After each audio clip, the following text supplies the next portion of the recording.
Welcome to Homocide, the podcast.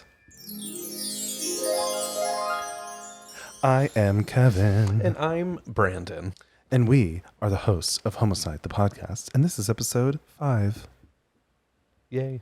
Happy Thanksgiving. Happy Thanksgiving, y'all. We hope that you are having a wonderful holiday. Well, it's not here yet. Week. Right? What a better way to celebrate your Thanksgiving Than than listening to Homocide, the podcast, on a holiday that is based off of mass genocide. This is true. Hi, Anna. Hello. We have Anna here with us again. Yay. And we're missing Ethan again. Again. Oh, Ethan. He is still in Mexico City because really we're recording this on the exact same day. You're not supposed to say that. I know, but I did. It's actually supposed to be the Tuesday before Thanksgiving right now. It's the Tuesday before Thanksgiving. By Brandon. far one of the most boring holidays, I might say. I don't love Thanksgiving I don't myself. either. I like the turkey food. is gross. And my mom makes some really great turkey. I've made some great turkey. It's just gross. Yeah, we just don't do turkey at our Thanksgiving. We do brisket. Oh my God, I love that. Yeah, Kevin and I did our own Thanksgiving last year. We're going to be doing it again this year too, and we're going to be doing chicken because I'd much rather chicken. Yeah. Yeah. We used to be at Brandon's house, and for a couple of years we went to my super, super religious evangelical Christian family's Thanksgiving in Roswell, New Mexico. That sentence got worse as you spoke it. And we will not be doing that again. Wait, you know what actually is hilarious? You know how I told you that I was talking to my grandfather on the way over here? Yeah. Well, he was talking to me about Thanksgiving, and he was like, I was going to make a t-shirt that says LBGT. I don't know why. I think it's some sort of acronym that he made up Thinks it's something for else? Thanksgiving. He knows the connection, but it's like a joke. He thinks there's an acronym. I did not ask what Were you like, what okay. they stood for, but he's somehow tying it back to our family, LGBT. Oh, I love it. And but he's like, but I'm not gonna do that because your aunt's not gonna like that. My aunt is not homophobic at all, but he has it in his mind that she is. And I was like, I think she'd be fine with it. I think she's okay. This is really funny. I love this because I totally know the accent you're talking about because Anna is from a certain part of Texas that I know about because it's not very far from Roswell. Yeah, it's pretty close. In general. So my biological dad, Mr. Kevin Talaska Sr. But he's not senior. He's just Kevin Talaska. He's not senior yet because his middle name is different than mine. But he always calls me and he's like, hello, Kevin. Yeah. Aw. Kevin. And, Kevin. Mine did not sound correct, but yours did. Hey, Kevin. Like I said, my Hey, country Kevin. accent isn't too bad. It's not bad, yeah. No. But it's adorable. He's adorable, and he will be on the podcast at some point. I know he's actually excited. Yeah, it's really funny. He's excited about it, and so are my parents, who are getting super into it too. So yeah, I mean, my mom loved it. did she? And she's supreme. So You know, Homocide. We're here for parents. we're here Yes. for parents Specifically. Yes. Our target audience is parents. That is our target audience. But Kevin Talaska is cool. I'm cool too. That's that. Brandon, what are you thankful for this Thanksgiving? You know, I'm thankful that we finally did this. I agree. It's been fun to see the responses we've been getting, the reviews that are coming in, and if you haven't done one yet, you might as well just pause right here and do that. Yeah. But just seeing what people are saying and the energy and the community we're building within this. So is to really those who were like, you guys dream too much, you can go eat a pile of shit. Right. You know, it's really shitty. We've had people actually tell us that we dream too much and that we need to stop because we can't do everything. And we're like, But shit, we can't do everything. And we'll do some of it. And here we are. That's just, don't they hear themselves when they're saying that? It's like, okay. Who knows? Okay, so you're thankful for having our podcast. Yeah. I love that, Bob. What are you thankful for? I am thankful for a lot. I am thankful for our life that we created on our own because everything that we have and did is me and you. Yeah. Which is, and the amazing people that support us around us in our circle. But yeah, I'm thankful to be able to have our house in Tampa, and I'm thankful to be able to live in the city and to pursue acting more and still be the CEO of our incredible company and this podcast and you're my favorite human. Oh, ditto. Our pets. Yeah, everything. Thankful for all of it. So, Anna, what are you thankful for? I'm thankful it's going to be my niece's first Thanksgiving. Oh, Yay! fun.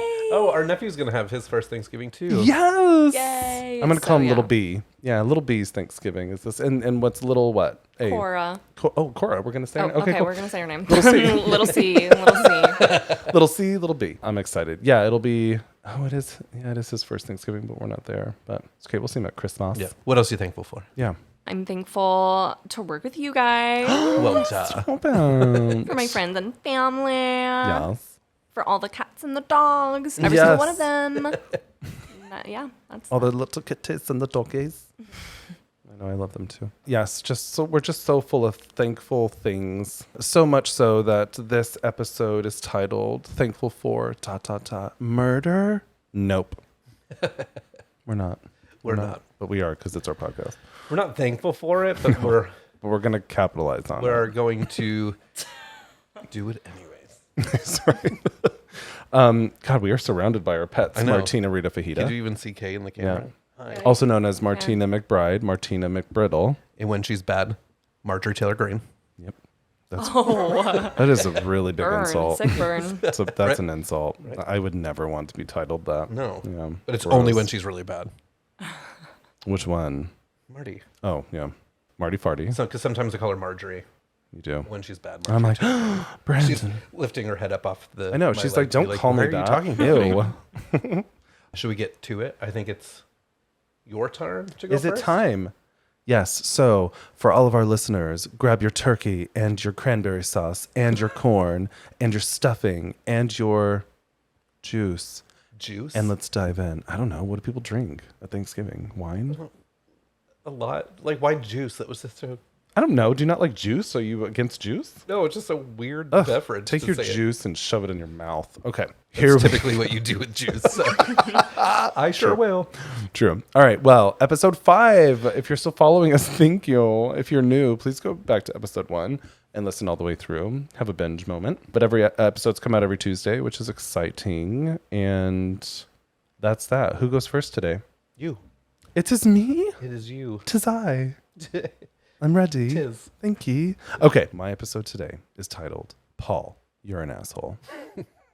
And not just my uncle. I just love. Just kidding. Oh, okay. I'm just kidding. My uncle Talking about Paul. evangelical Christian. Ugh, families. yes. Actually, I have a really funny story about my Uncle Paul that I just told my dad the other day, which I think is actually really funny.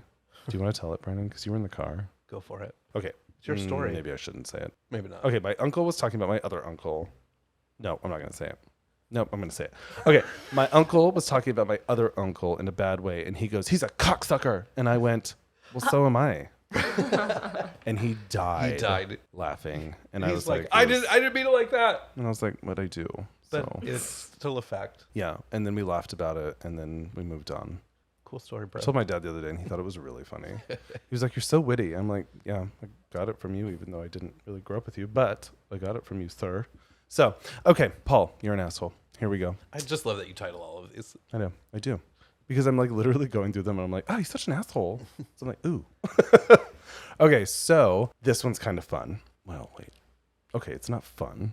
The mean, murder it's is murder. not fun, but there's some elements. It's an interesting story. This is about Florida man, Paul Michael Of course, Florida man. Merhige, I don't know, who murdered 4 people on Thanksgiving Day in 2009. Oh, that wasn't. Oh, very topical. Really I know. So Wait, are these both Thanksgiving Day murders? Yes. they sure Oh, are. wow. It's Thanksgiving Day murders. Thanksgiving. Okay, so I love this one because of the fact that it's called Florida Man. Do either of you know much about Florida Man in general? Well, yeah, I mean, you see it all over line. Florida man this, Florida man that. Okay. So do you know why Florida Man started? Florida's so messed up, and they have like these laws that let all of this news be shared. But yes, Brandon. Yeah, okay. right. So Florida Man. I was right for a moment. Well, ish. So, Florida Man was an internet meme that became popular in 2013 and refers to the alleged prevalence of people performing irrational or maniacal actions in the state of Florida. Maniacal. I know. I've Maniacal? It's Maniacal. probably maniacal. I'm like, maniacal, what is that? It's like, Brandon, I just pulled a U. you did. Yeah, This is the the second roles are time. reversed. I Can know, you- I love it. Watch, What I'm did going I to do perfect. What did I this say? time. Maniacal. Maniacal. Maniacal. It's just like the time Kevin was he was talking to me and he tried to say the word Which one? Now I want to say it how you said it. Well, say it. it. Was facade, but he called it facade. Oh my God, that was so funny. Now, every time I'm like, that's a gorgeous facade. Brandon's like, you mean a facade? I'm like, fuck you. It was like, okay, I've always had well, kind of, we're similar, Brandon. But I remember being in high school and Bose speakers? Yep. I thought it was called Bosey. And one of my friends was such a bitch about it, who's not a friend anymore. But he was like, it's Bose. And I was like, sorry, I can't afford it. Anyway, okay, maniacal. So irrational or maniacal actions in the state of Florida. So why is Florida so weird? Brandon, you kind of touched on it a little bit. It's actually not much weirder than many other states, but it seems to be because of Florida's public records law. Yeah. Which, by the way, states that any person can inspect and copy public records. An individual does not need to state a purpose or special interest to obtain access to a record and does not need to present identification. So literally, everything's just open. Yeah. Well, that's why everywhere. there's a lot of those documentaries and true crime shows will focus on states like Florida. It's always Florida because and it's Colorado easier to access that. Yeah, And Colorado I think and Florida. Colorado's the same. Always like on Florida all- just has this bad rep, which it's Florida. Florida's a weird. I mean, to me, it is a weird state, and I live there part time. It's a weird state for sure. But basically, details of everything weird is just accessible. That's what it is. So I wanted to include a few Florida man headlines, which I put. My dad Kevin will get a kick out of this. So here are a few. Florida man threw live gator in Wendy's drive-thru window. Inmate insists syringed pull from rectum aren't his.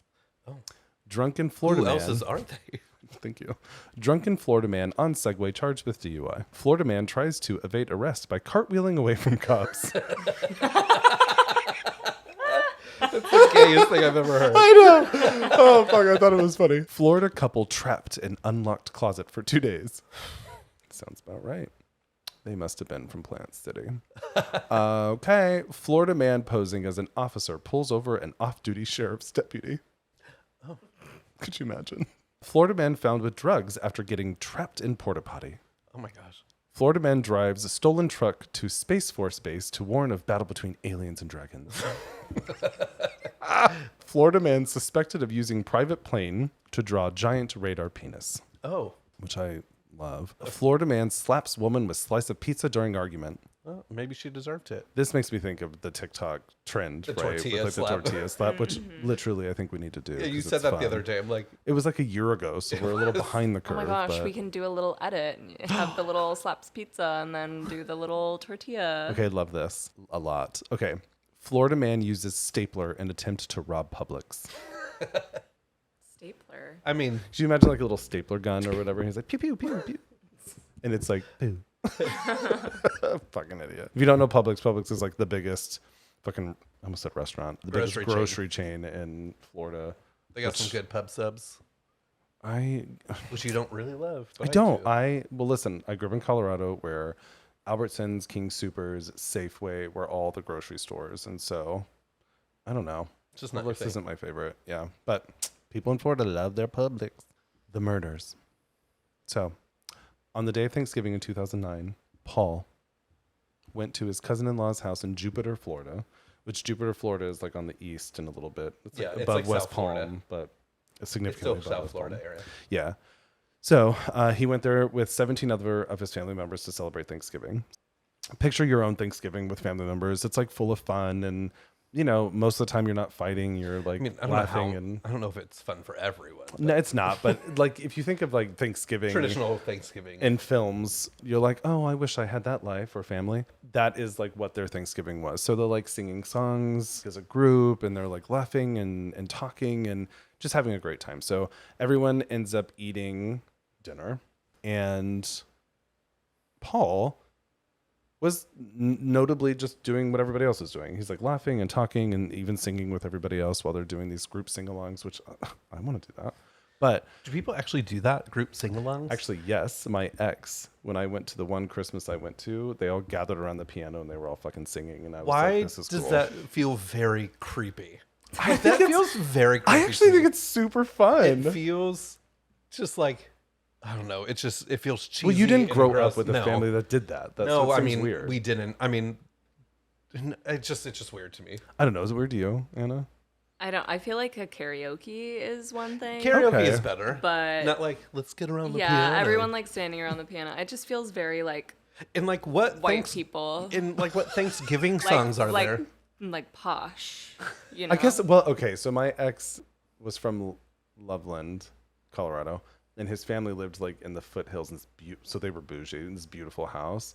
But it was like they all gathered around the piano and they started singing "Baby It's Cold Outside." You know, like got to get away. That's like That's all, like creepy. that's No, like the worst song too. Yeah. I actually, it is a horrible It's about song, like but, molesting a woman, isn't but it? I feel really weird because I Sexual remember assault. standing in the corner being like, I want to do that. I love that I mean, family. It's don't like, get me baby, wrong. it is I cold love outside. a campfire sing. Like I love like Sure, sitting around the sure, campfire yeah. and like at camp. Like Me that too. was so Our fun. God is an awesome God who reigns Yes. from heaven. Yeah, that was Okay, great. Bible camp. Ugh. Anyway, no, but I actually agree. Like, especially sitting around a fire with an acoustic, which I Yeah, that's don't great. all play, but different, yeah, all yeah. different scenarios than Sure. everyone grouped around a piano. I mean, I thought it was. I don't know. You know what? It works for Right. some people, not for me. Wait, have you ever been to not for me? Marina's Tavern or Maria's Tavern? Is it here in the city? Yeah. No. It's a gay bar where that's what it is. It's just you. There's one piano and it's just a bunch of Sounds like the people duplex. gathered bunch around of- the piano singing and Can drinking. we? See, Can that we sounds like go? fun. You should 'Cause go. Anna, you have a great point. Or maybe it's Ma something Tavern. It's like Did you around just? Christopher Street. I just said we should go, and you said you should go. Anna, I said. What do you mean? we, I said you should go before you said we should go. Oh, She did. Oh, She fuck. did. Never mind. I was going to call you out. I was like, ew, I want to go with you. Anyway, okay, well, now I feel awkward for several things. Okay, so everyone was having their, great awkward moment, I guess, according to all of you, by singing with everyone. But maybe this is what led Paul to do what he did. But anyway, so He's like, this is so awkward. this is I'm awful. killing you all. I'm going to kill everybody.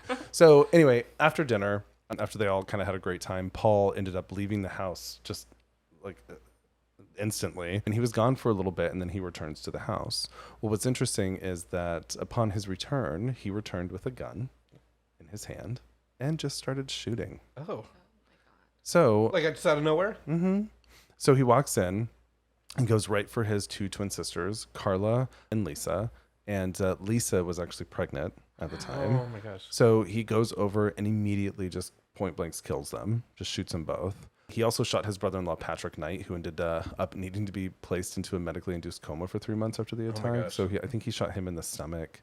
And then he ended up shooting Clifford Gabarra, which was his 52-year-old cousin, but his wounds were not life-threatening.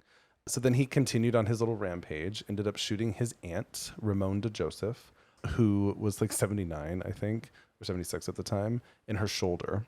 And here's what's fucked up. Her husband runs over to her to help stop the excessive bleeding from her shoulder. And he's crouching on the floor beside her. And Paul ends up just walking over to her and shoots her in the chest, killing her immediately. Oh my gosh. While this other guy is like trying to help her. So then he turns, it's actually his uncle. So he turns the gun over to his uncle, but the gun actually it misfired twice. So his uncle did not get shot. Oh my gosh. After that, he then decides, all right, I'm cool with the adults that I've killed. Let me turn on the children. No. He walks to the room where his cousin-in-law's daughter, Michaela, was sleeping. And he enters her room, shoots at her once. Then he exits the room. She was just sleeping. And thinks, oh, I should go back.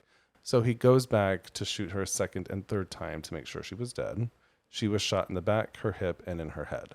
She was 6. Wow, fuck you, Paul. Yeah. After that, he just stopped shooting and he got in his car and he drove off. Like nothing happened. Yep. So he gets to the Thanksgiving, right? Is there with everybody, eats this big meal, sings for with no everybody, all reason. this shit, leaves, comes back, does the shooting, and then leaves again. After he left, family members ran over to a neighbor's home and starts banging on the door asking for help, which is who called 911.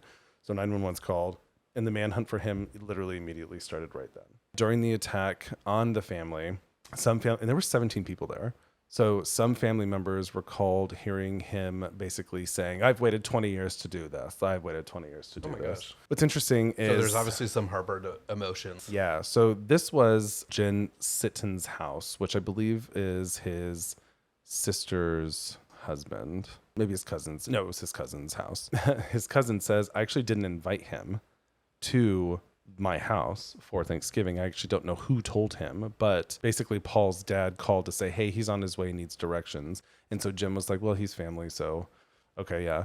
But he actually didn't invite him. Like, and he doesn't know who invited him to his house. I wonder if he was like angry that he wasn't invited. There's more. So he actually said that Paul rarely showed up to any family gatherings at all, that he had only met Paul twice, and he hadn't seen him in over 10 years. Oh, wow. Until that night. It's believed that he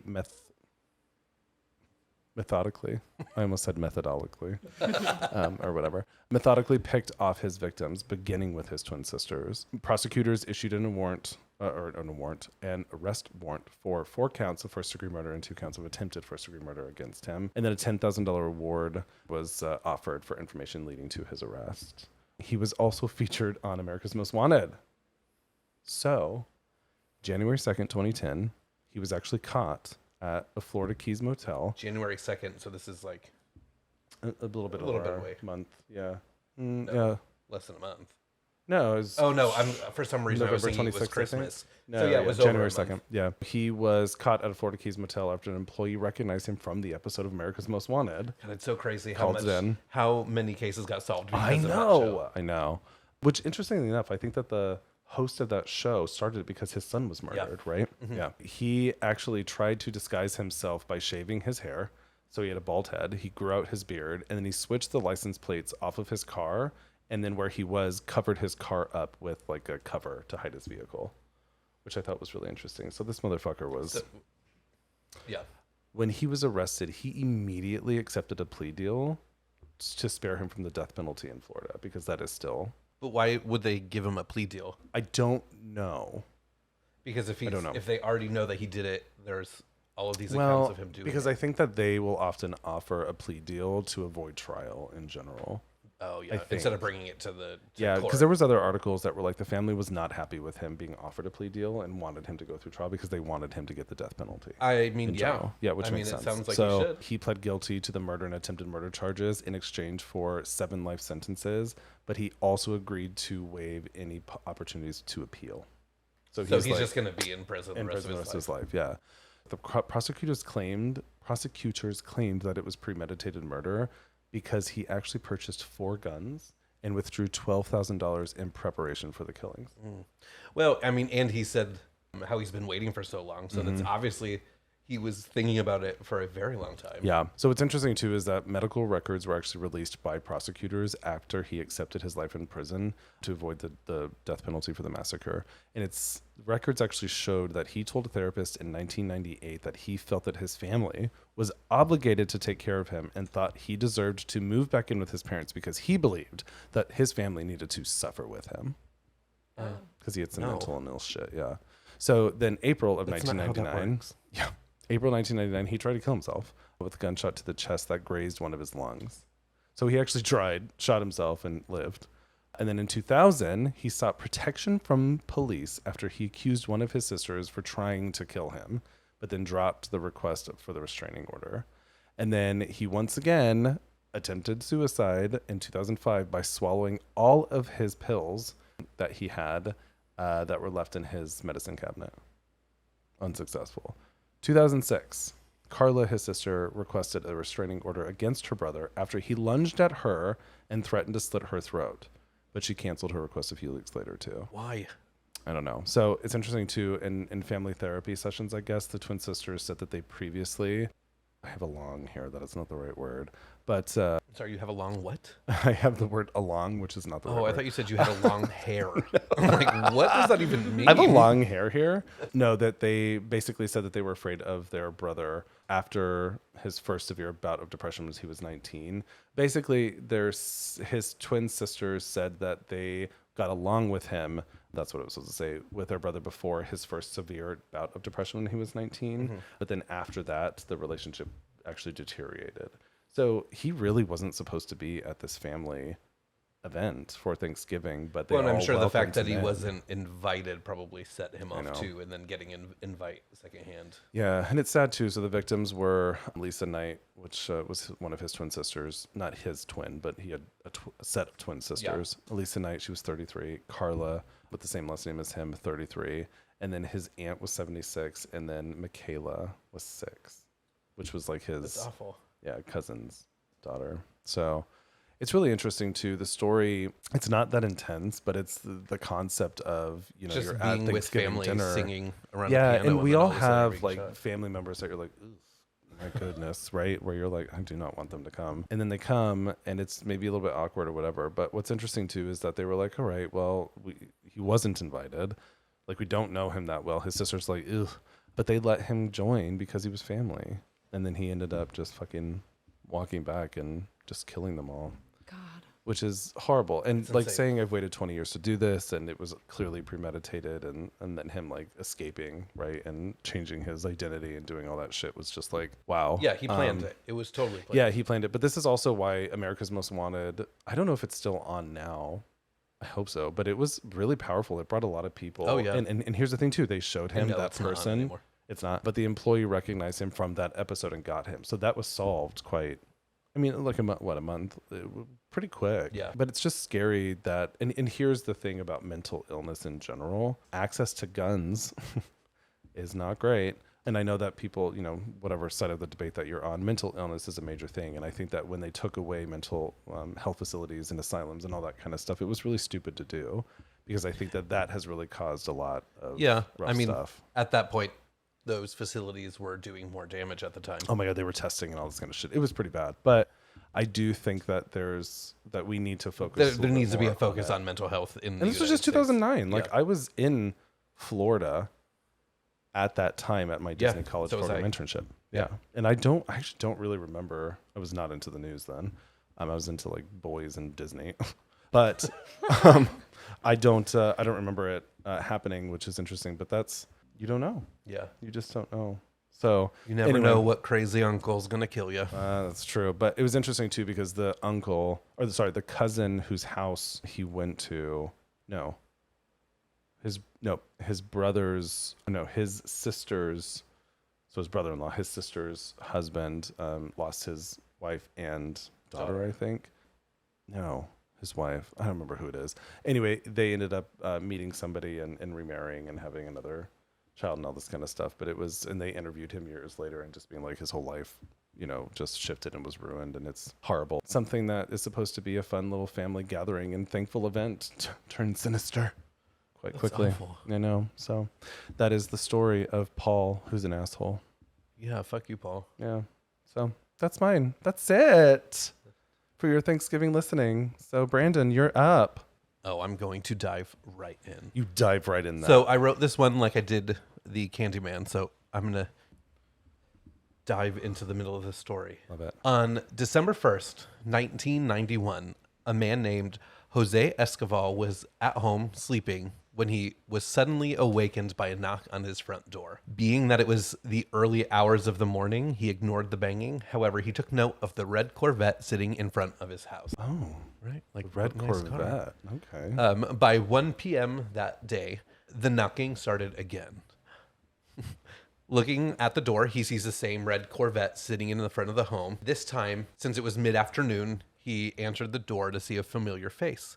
The face of Omaima Nelson, a woman he briefly dated the year prior. Omaima? Yes, Omaima. Omaima was visibly distraught, crying with scratches and cuts on her face and hands. Frantically, she unraveled the story, alleging the marks were from an assault from her husband that kept her captive for a few days. Eventually, she said she was able to get an arm free and grabbed a lamp that was nearby and beat her husband to death in self-defense. What? She then went on to tell him that she dismembered his body and put him in trash bags. Oof.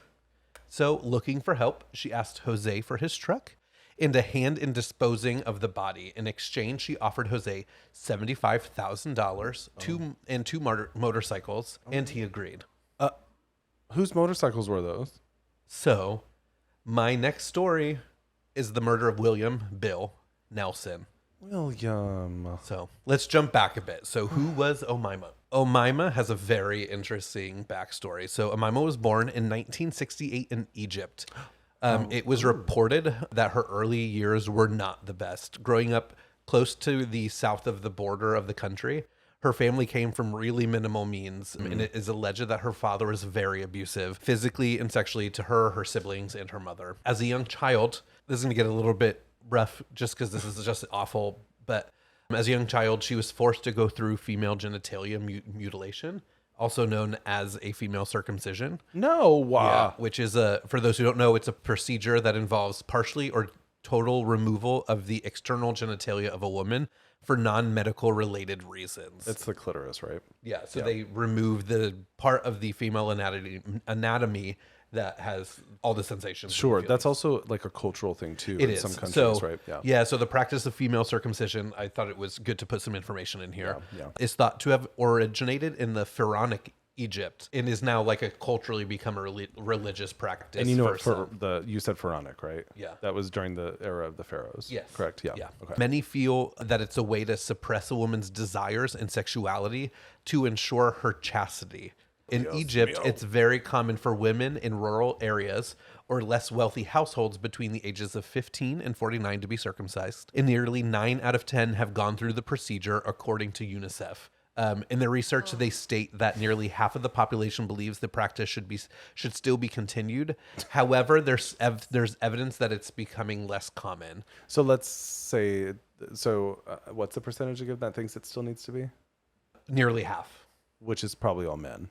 Oh, for sure. Yeah. It's also known that female circumcisions have no health benefit to a person and can lead to long-term complications like painful sex or even death. Eventually, Omaima's mother decided to leave her husband and the abuse, so she packed up her things and her kids this time. Oh, thank you. That was a good choice. Yeah. And then they headed to Cairo. So as she grew up, Omaima started to develop into a beautiful, petite young woman with what people would say cheekbones that could cut glass. So she was she turned into this gorgeous Egyptian woman. Oh my God. By 1986, Omaima was 18. She met an American oil worker named Roger Stainbrook. Quickly, they started a romantic relationship. Since they were not married, this was frowned upon. That was the cheekbones. Yeah, but knowing that she went through culturally, that she went through this mutilation, that it wasn't okay that she was sleeping with anybody. So her mother forced her to marry Roger. So eventually, Roger's work was completed, and he had to go back to Texas. So seeing as a way to get out of the slums of Cairo, because Cairo is not the most safe city, Omaima went with him and immigrated to Texas. Now, Omaima was not very happy in the relationship, and it did not last long. Both of them were not happy once they got to the U.S. So within a short period of time, they split up, and Omaima was on her own. Struggling financially, and with the threat of having to head back to Egypt, Omaima had to think of something. She needed to figure out what to do. So jumping around from being a nanny and a maid, she tried to make money however she could. There was also a moment where she started to model, but the one-time paychecks were not consistent enough. So eventually, she started to just meet men at the bar. So knowing her own beauty, she used it as leverage. And it's alleged that she would meet older men. They would give her money. She would date them for a specific amount of time. And they would give her money, pay her rent, purchase cars for her. And she became so successful that she would do this over and over, hopping around from city to city. So after some times, her actions started to get a little bit more aggressive. And it's alleged that she, at least once, but it's alleged that she did this multiple times, that she would tie up and bind these men, threaten them with a gun, and steal their money and leave. So she had a little bit of a rough side to her. Literally. So in October 1991, Omaima was 23, and she was searching for her next man. When she stepped foot in the bar that night in California, she set her eyes on a large man playing pool, and at the time she didn't know how her life would change from here. So with a height of 6'4" and a weight of 230 pounds, Bill was no small man. He was a 54-year-old ex-pilot, and he was 3 years out of prison for serving a 4-year sentence for smuggling marijuana and electronics to and from Mexico. Oh, Lord. However, from what I've heard about Bill, he was a pretty good guy. People liked him, and after his prison sentence, he switched gears, moved to California from Texas, and got a job at a mortgage company. After some time talking that evening, Omaima started to get very interested in Bill, but it could have been the way he flashed his cash around, the flashy items he owned, the property that he talked about, in the red Corvette he showed her. So whichever it was, it helped to grow their connection very quickly. so quickly that just after a couple days of meeting, they decided to get married. What? They had a ceremony with an Egyptian priest over the phone. And then they went to the Justice of Peace and solidified their marriage within days. So to celebrate their union, they ended up taking a trip to Texas to meet Bill's family, which was large. Bill had 5 kids, and he was the grandfather of 17 grandchildren. All for the most part, they liked Omaima. However, they didn't understand their relationship. Yeah. She was so much younger than him and younger than most of his children. Oh my goodness. Omaima and Bill had just met, which made them all skeptical about the relationship in general. I mean, that would make me skeptical. Yeah. However, from what I saw, Bill was a big talker. He was friendly. He was loud and boisterous too. Yeah. So they weren't surprised that somebody would connect with him. Find him attractive and want to be, yeah. By the time they got back to California, it was getting close to Thanksgiving. It was just a couple days away, which he was really excited about. It's even alleged that Bill had a phone call with his daughter on the day where he invited her to their house for the holiday, but she declined. Neither of them knew at the time that was the last time that they would ever talk. Oh. Yeah, it's sad. So, okay, so jumping forward a bit, back to December 1st, like I said, Omaima told Jose Escoval this elaborate story of how she killed her husband, and she was looking for help getting rid of the body. He agreed, and he said that he would help, but he let Omaima know that he would meet her at Bill's house. So Omaima left thinking Jose was right behind her, but once she left, he immediately called 911 and told them everything. So he did not help with anything. So shortly after calling the police found Omaima driving the red Corvette. Being questioned, she denied everything, and she said that Bill was in Florida on a business trip. After some further questioning and a search of the car, the police got a little bit of a shock when they found a suitcase sitting next to her that had human lungs in it. I'm sorry. There's just a pair of lungs. And there was like other organs, but there was human lungs inside. How Egyptian? And it was a suitcase. It was red. It was a suitcase with a black plastic bag in it, and inside that plastic bag was lungs. Wow. Yeah, so in shock, she told the police a story that Bill killed someone, and the bag was filled with their body parts. She continued to say that Bill ended up fleeing the state, and he forced her to get rid of the body parts. So she was trying to place blame on Bill. God, how creative. Yeah. From here, the police worked pretty quickly to get a search warrant for Bill's apartment. Not knowing what they find, they at least knew there was a murder because they found lungs. There's lungs in your car. Okay, so as they searched the apartment, they found what I would consider a pretty bad nightmare. First, they find more suitcases in the living room, lined with plastic bags and filled with more body parts, like all strewn about, like kind of hidden and stuff too. Making their way to the bedroom, they see the bed. All 4 of the bedposts. I know you. The bedroom. I was like, the way that me and Kevin made eye contact. We did. I was like, I was literally like, I heard myself say it, and I'm like, I'm going to keep going because they have not reacted. I was trying not to react, but then Anna looked at me and I'm like, entered the bedroom. Yeah, I wanted to see if you had got said I got it. The bedroom. Okay. It's just every episode it's going to I love it. I just love it. I love people get to see this party. I know, I hate it. Okay, anyways, making their way to the bedroom, they see the bed with all 4 bedposts broken, which made it look like there was a struggle, and at one point somebody was tied up, so they saw like ropes, the bed, whatever, and it broke. Did she tie Bill up? Yeah.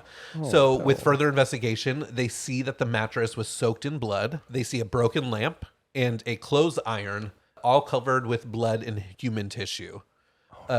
Then they make their way to the bathroom. The next little bit is a little bit rough, so if you're squeamish, just close your ears. Don't listen. They go to the bathroom, and hanging in the shower on the curtain rod, I don't even want to say this part, but I'm going to. They see a hollowed out skinned torso of Bill hanging from coat hanger, still dripping with blood. I'm sorry, like his full body? His torso, so he was hollowed from the inside. In his chest, everything was hanging. Skinned. Oh no. Right? So I'm not done. Oh, so she's such an asshole. I know. Okay. So in the kitchen, it doesn't get any better. Bill's hands were found boiled in a frying pan with oil and pieces of leftover turkey meat. There were pieces of his hips in the trash can with other like turkey and cranberry sauce in there. And they found his head, which looked as if it was deep fried, and it was wrapped in tinfoil in the refrigerator. Was she gonna have a one person feast? No, I'll get to it. Okay. The police quickly brought Omaima in for questioning. 'Cause why the fuck would she? Hi. Why do you have a boiled head or fried head? Thank you. Oh my God. With literal piles of evidence pointing to her, she knew she wasn't going to get away with anything, so she started to talk. However, her stories were ever changing. At first, she told the same story she told Jose, that she was abused and she acted out of self-defense. Then she claimed she didn't remember doing anything to Bill. However, she woke up and he was dead and his body parts were in the bags. Okay. And then she also said that she must have been possessed by demons who told her to kill Bill. However, she didn't really own up to anything. Yeah. The police also wanted to get Omaima physically examined to see if they can back up her claims that she was assaulted sexually and physically. However, at the hospital, the doctors claimed that there was no signs of assault or trauma. I feel like it's interesting that they were like, all right, well, maybe she was assaulted. But I feel like if I walked into a scene like that, I would be like, I mean, you took it too far. Well, 100%. Right? But they still needed to get the facts to say, okay, did you do this out of self-defense or did you do this whatever? Because I guess it would matter. Yeah. So, all right. and technically it does. So I'll get to that. They also had a wound expert examine Omaima and confirmed that the cuts on her face and her hands were not defense wounds. The marks were self-inflicted on her face, and her hands were from the cuts on her hands were from the knife slipping out of her hands. So the idea of a knife slipping out of your hands and cutting yourself. Yeah. On December 2nd, 1991, Omaima was arrested and charged with the murder of Bill. Yeah. Obviously. Yeah. Exactly a year later, on December 1st, 1992, the trial started, and they had an 8-woman, 4-man jury. So the jury was stacked heavily on the female side. That's interesting. Yeah. So at the trial, a lot of information came out. Although there was no dispute that Omaima murdered Bill, her defense explained this elaborate tale of a battered woman, which seemed to try to coerce the predominantly female jury. They stated that once they were married, Bill changed. He started to get violent physically and sexually. But they weren't married that long. They right? were not. She stated that Bill would become enraged if Omaima refused to have kinky bondage sex with her. She even said to punish her one day, he threw their new kitten out of a car window. But what actually happened that day? According to Omaima's testimony, during the trial on Thanksgiving Day, November 28th, Bill tied her to the bedpost and tried to sexually assault her. According to a psychiatrist, Omaima was suffering from battered woman syndrome, which caused her to suffer from PTSD. The sexual abuse paired with the pain from the genitalia mutilation sent her over the edge, which that piece I could totally understand. I could see that. If she is being sexually abused, that she could just snap, literally snap. Sure. So reacting out of anger, Omaima said that she was able to free her hand and grabbed the lamp and hit him with it. Once she was able to get her hands free, she grabbed the clothes iron and just repeatedly hit him enough where it broke the clothes iron. And she killed him in what she called self-defense. She even said that if she didn't act in self-defense, she believes that she would have been the one who died that day. From here, Omaima said she went into a trance-like state. And for 12 hours, she dismembered Bill's body piece by piece. She cooked his head and boiled his hands to remove his fingerprints. She then took the leftover turkey from Thanksgiving dinner, mixed the meats together, and put it in the garbage disposal to hide the evidence. Neighbors in their apartment complex even claimed they heard the garbage disposal running that day for hours, to the point where the garbage disposal broke. Oh my God. Yeah. So after the murder, she also told psychiatrists that she cooked her husband's ribs in barbecue sauce and then ate them. However, she later denied that she did that. Once the forensic teams collected all of the pieces of Bill, they couldn't account for his entire body, making them believe that it was true. No. Yeah. Which I'm sure a lot of it also went through the garbage disposal and but they couldn't account for, like, I want to say it was something where like 80 to 100 pounds of him, if not a little bit more. I mean, that's a lot for someone to eat. Yeah. So I don't think she ate all of that, but ever since then, she said it was not true that she did not do that. So she said the spirits told her to dismember him because if she if he was scattered, which is the word she used, that his spirit would be able to move on to the afterlife. Because that makes sense. Okay. So after the defense finished, the prosecution explained how. Wait, did I get those confused? I don't know. Defense, prosecution. The defense, Yeah, or the prosecution. The defense, prosecutor? Okay. she's being defended by them. So yeah, the prosecution explained how Omaima was not a battered woman. Her motives were to kill Bill and steal his money and his car. They brought up her past and how she would take advantage of men, and even had an ex of Omaima testify that she once bound him, threatened him with a revolver, and stole all of his money. With that testimony, they told a jury that Omaima lured Bill to the bedroom and tied him up and teased him with the possibility of sex. Then she took the iron and just bludgeoned him to death. See, that sounds more accurate. Yeah. Although her story was very traumatic, and it was, the jury was 8 women who could understand the trauma behind sexual abuse, Sure. and understand the genitalia mutilation. Yeah. The jury didn't entirely believe her. So after 6 days of deliberating, the jury came back and Omaima ended up being acquitted of first-degree murder on the grounds that there was not enough evidence to prove that the slaying was premeditated. However, she was convicted of second-degree murder, Not enough. and she was sentenced to 27 years to life in prison at the California Institute for Women in Chino. Okay, so they didn't go after any other charges for like the mutilation of the body or any of that kind of stuff. It was just second degree. It was that. She also got charged with like physical assault from the ex-boyfriend and a couple other little things. So okay, I don't know what you guys think, but the crazy thing to me is that regardless of premeditation or not, which I think it was probably premeditated, please. Oh yeah, I mean, if she's has a consistent, if she's done this before in the sense where she's tied people up, yeah, bound them, like did she's an that. asshole for That- sure. yeah. I feel like the aftermath should immediately be like even worse punishment because like even if it wasn't premeditated and she ended up killing him and whatever, what she did afterwards. Yeah. Is horrible.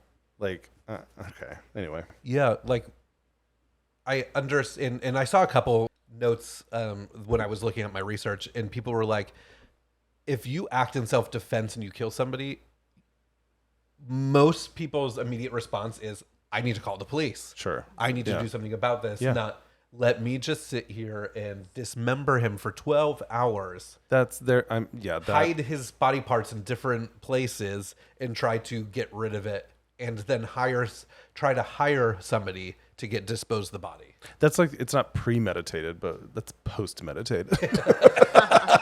Like, what the fuck?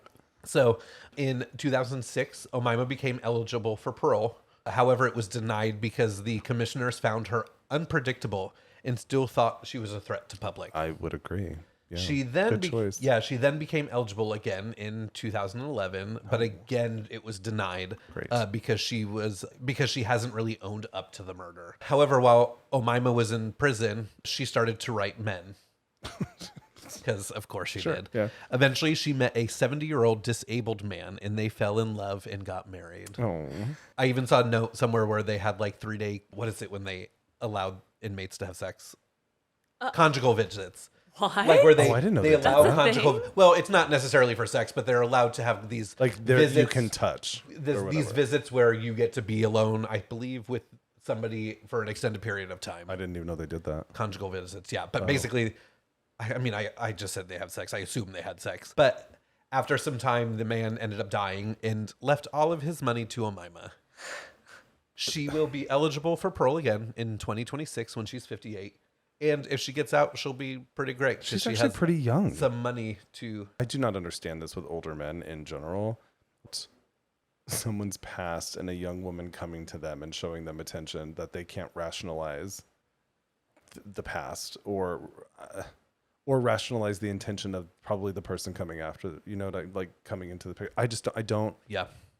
And I keep thinking of like Anna Nicole Smith and like when she married that older guy, but apparently they were in love and she had her own money. But I don't know. 70, Like, did he have kids or anything like that? Was he anything like that? Was he? I don't know. There wasn't much information about him that I could find. It's just crazy because if somebody, like when, I don't know, we'll be together forever and we'll die together, which is great. But At the same exact time. yes. So if we end up getting murderers, you have to kill us at the same exact moment. Okay, but don't murder us. Thank you. I know, but I vote for that not to happen. But I think that if I were even an older gay man, and let's say, you know who I'm thinking of. Let's say that there was like an 18-year-old or 20 up to 25-year-old, and I was like in my 60s. I would be like, no, thank you. yeah. And I definitely would be like, no, thank you. Had I known that you had killed your previous lover and his body was hanging hollowed out in a And you bathtub and you had dismembered lungs them in piece by piece.